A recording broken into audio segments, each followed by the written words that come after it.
Ерөнхийлөгчийн тамгын газраас санаачилсан үндэсний ногоон лаб платформ 1-р шатны сонгон шалгаруулалт дуусч, 2-р шатны сонгон шалгаруулалт өрнөж байна.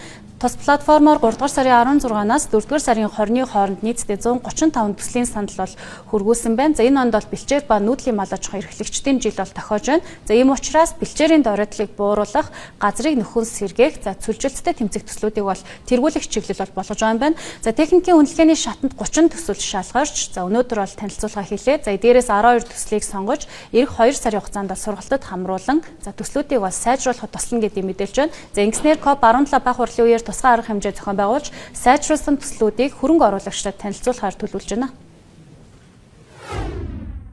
Шалгарсан төслүүд бол одоо янз бүрийн одоо төслүүд байна те одоо 100 мянган доллароос ахвалаад 3 сая доллар хүртэлхийн төслүүд байна. Тэгэхээр бол энэ дээр одоо хөрөнгө оруулалт дотоодын болон гадны хөрөнгө оруулагчид энэ дээр өөрсдөө одоо төслөө сонгоод хөрөнгө оруулах шийдвэрээ бол гаргах юм аа. Тэгэхээр ер нь бол дотоодын болон гадны зах зээлд энэ ногоон санхүүжилтийн их усүр маш их байгаад байна.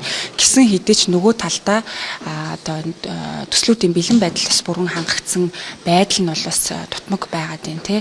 Тэгэхээр энэ дээр бол үндэсний ногоон лаб бол илүү одоо хөрөнгө оруулагчид болон одоо энэ төсөлгийн хооронд одоо гүүр болон ажиллах юм аа. Тэгэхээр энэ дээр бол илүү bankable, expandable гэж ярьдаг тий. Өөрөө өөргөө санхүүжүүлэх боломжтой, цаашдаа одоо илүү өргөжинд хийх боломжтой эдгээр төслүүдийг бол сонгон шалгаруулж байгаа гэж хэлж болно.